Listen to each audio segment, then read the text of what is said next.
શું કહેવાય આજ આપણે જવાનું છે ખેતર સા દેવા માટે.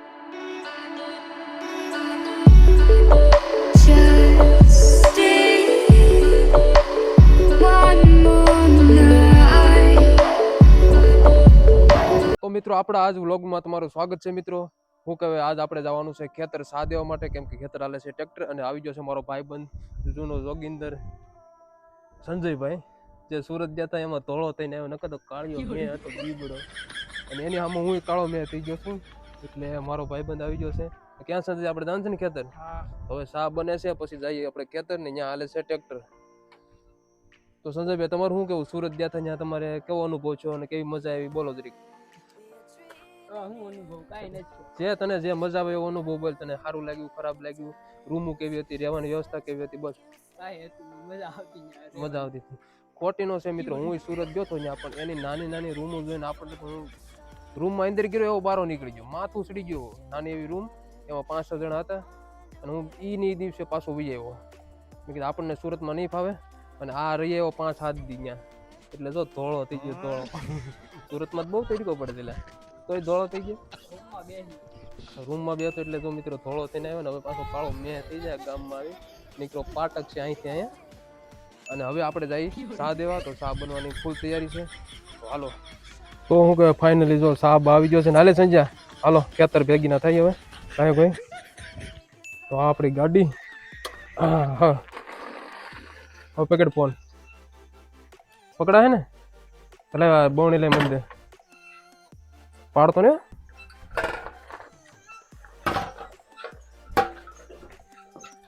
બે હાલ રસ્તો બધો દેખાડતો ને, હરકો પકડી દે ફોન. ફાઇનલી મિત્રો અમે નીકળી ગયા છીએ મારા ખેતર તરફ જવા માટે, અને હારે છે આપણો જોગિંદરભાઈ સંજય કુમાર. સંજયભાઈ હજી તો ચાલુ કરી જાય, તા ઢોળાવાનું ચાલુ થઈ ગયું. ઓહો હો હો, બહુની સેટકી તો ગાડી બાપો. તો મારા પેટ ફોલાઈ લીધો. તો ગમે એટલી સા ઢોળાય પણ આપણે આપણી હિંમત નથી હારવાની અને સાને પોગાડવાની છે એના લક્ષ સુધી. તો મિત્રો હાલો. ઓહો ભૂરો ભૂરો, ઓહો નાનું સાનું કંઈક કરવું જોઈએ મિત્રો. આ તો ઢોળાઈ ગઈને મારો પગ દોબી જાય.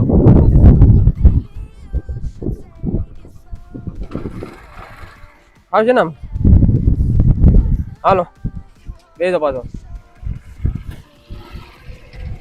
અને ઓલી સાઈડ છે આપણું રામાપીર નું મંદિર છે મારો ભાઈ, અને હું ગમે ત્યારે એ મંદિર તરફથી નીકળું એટલે મને એક સંકલ્પ થાય છે. બહુ જૂનું મંદિર છે અને શું કહેવાય બહુ એટલે બહુ, લગભગ હું હાવ નાનો હતો ત્યારથી રમવા જતો ત્યાં મંદિરે, અને મને સંકલ્પ છે કે એ મંદિરને મારે નવું બનાવવું છે. પણ ભગવાન કંઈક દે પછી બનાવો ને, ભગવાન કંઈ દેતા નથી, હું કંઈ બનાવતો નથી. એટલે એ આપણો સંકલ્પ છે. અને આ સાઈડ આપણા મારા ગામના હું કહેવાય ફેમસ યુટ્યુબર આતુભાઈ લાકડોત્રાને તમે ઓળખતા છે, એનું આ સાઈડ એનું ઘર છે. હવે આપણે પકડી લીધો ખેતરનો રસ્તો. આ એનું ઘર છે ગામની બારો બહાર.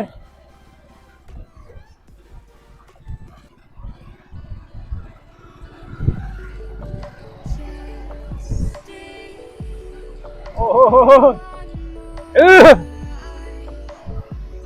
સંજા બોલ બોલ કઈક બોલ. વ્લોગમાં ક્યાંક તો બોલું છે ને, આમ તો બહુ બોલે. તો મિત્રો આપણે ખેતર પહોંચ્યું પેલા લગભગ મારો ખ્યાલ પ્રમાણે સા ઢોળાઈ જાય. કેમ લાગે સંજય? સા અડધું તમારું પેન્ટ ભરી દીધું ના, જો સા આખી. હા લે પાવળના તોડિયા ખાતા ખાતા, અને ઈ શું કહેવાય આપણી નીકળી છે માણકી. હવે ફડિંગમ કરતી ફોન નો પાડતો, બીજું કઈ નહીં. રસ્તો મિત્રો 1 નંબર નેશનલ હાઈવે છે. અહીંથી શું કહેવાય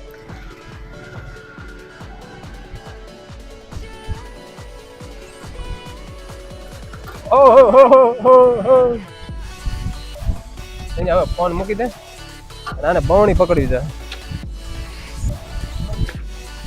કેમ કે આને ફોન મૂકવું છે અને આ બવણી પકડવી છે, નકર સા ઢોળાઈ જાય બધો. શું કહેવાય મિત્રો ફાઇનલી આપણે પહોંચી ગયા છીએ ખેતર, અને તમને ખેતરનો નજારો દેખાડું. સંજયભાઈ બવણી પકડી હતી પછી તો શું કહેવાય અમારે સા લગભગ અડધો પણ તમે ઢોળી નાખ્યો છે ને. અમારા પેટમાં જો ટીપા પીડ્યા. ખેતરનો નજારો જો ફરતો તમે, કાળા વિરાન ખેતર પીડ્યા છે અને તડકો એવો છે.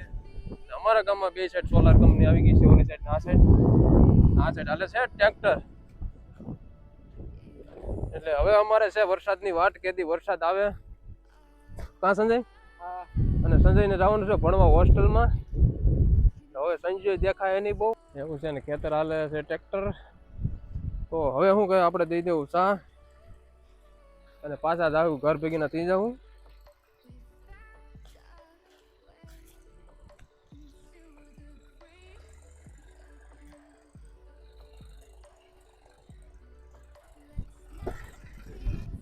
શું કહેવાય, ટ્રેક્ટર હાકે છે એ મારો દોસ્તાર છે ને, અમે ભેગા જ ભણતા. એ છે અમારા ગામનો મુકેશ. જો આ મુકેશ જે ખરેખર કઈક નું કઈક કામ તો કરે છે, હું કઈ કામ નથી કરતો. મુકા ચા પીવે છે ને, અમારા ગામનો છે મુકેશ. જો મિત્ર એ કેટલું સારું સારું કામ કરે છે, મને ઈર્ષા થાય છે. મુકા તો આગળ વધી ગયો મારો ભાઈ, અમે પાછળ રહી ગયા. ટ્રેક્ટરમાં એ રાત દી મહેનત કરે, જો એનું છોકરું નહીં. નિકુલભાઈ કેમ છે? સારું તો વાંધો નહીં. જો આ ટ્રેક્ટર મેસીનું અને આમ જો પાણીનું બોટલ ને ઓહો મુકાનું ઉપડી ગયો ભાઈ. ઓલી સાઈડ બોલાવે સા રામાતાને એટલે એ મુકાને નથી દેવાની જરૂર.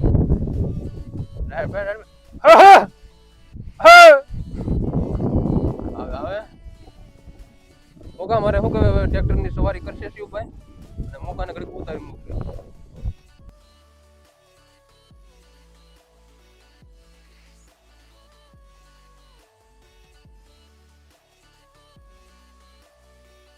શું કહે સંજો સુરત જેવો એને ત્યાં તો શું કહે તડીકો લાગવા મળ્યો. આમ તો અહીંયા ઝૂંપડી એવી આવ્યો અમારો દીકરો ખેતરમાં. કે તડીકો બહુ છે એકચ્યુઅલીમાં. લે તડીકા વાળી નો થાય છે. આ બધું જો ખેતરમાં હકાઈ ગયું છે 5 સા અને આપણા ખેતરમાં હવે હાલે છે. અને આ ભાઈને શું કહેવાય તડીકો તે લાગી ગયો.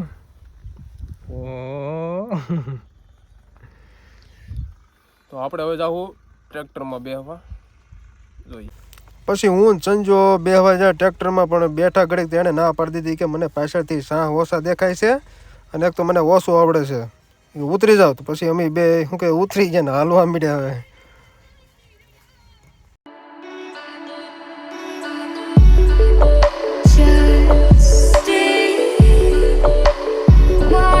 તો મિત્રો ખેતરવાળા ટ્રેક્ટર હાકે છે, એને લાગી ગઈ પાણીની તરે. અને આ ફરતે ખેતર વિસ્તારમાં ક્યાંય પાણી મળવાનું નથી, એટલે આપણે જાવું પાણી ગોતવા એ ખેતરમાં. તો હાલો મિત્રો હવે જઈએ સીધા સોલારમાં પાણી છોડવા. તો મિત્રો આપણે પાણીની શોધમાં નીકળી ગયા છીએ અને આ વિસ્તારમાં તમને ક્યાંય પાણી નહીં મળે અને ધબધબતો તડીકો જોવા મળશે તમને મિત્રો. પણ પાણી તો ગોતવું છે, નકર ઠેઠ ગામડે જવું છે. એટલે આપણે જોવું આ સાઈડની કંપનીઓમાં. અને આ જોઈએ મિત્રો ધાંગણીઓ આવી ગયું, ધાંગણી.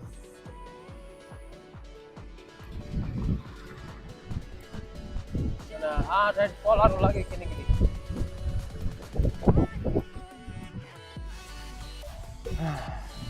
ફાઇનલી મળી ગયું મારું તેલટા પર વોટરનું પાણી.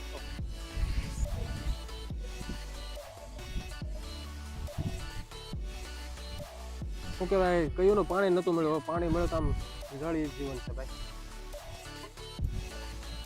તો શું કહેવાય ફાઇનલી આપણે સોલાર કંપની આવી એક ફાયદો થઈ ગયો. અત્યારે ઉનાળામાં પાણી મળી ગયું આપણને અને પાણી પી લીધું ને આ સાઈડ બધા જો બેનો બધા કામ કરે. અને સોલારમાં પહેલાં આવી રીતના થાંભલા ઊભા કરે અને એની ઉપર પ્લેટ મૂકે, સમજણ? એવી રીતનું સોલારનું હોય. અને આ તડકામાં પછાડા મજૂર વર્ગના માણસો કામ કરે. આપણે તો શું કહેવાય આ તડકામાં ખાલી રખડવાનું છે, તો શું કે આમ સાદા શબ્દોમાં કહી ન કહે આપણે એટલું થાય એવું.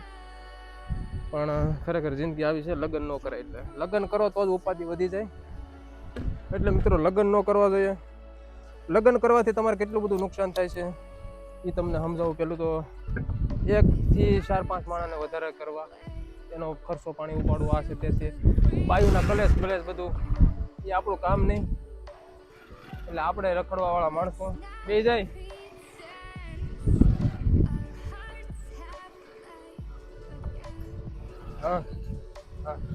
હા મારી પાછળ બેઠો સંજય, એને લગ્ન તો કરવા છે. મને કીધું મારે હોવ લાવી છે.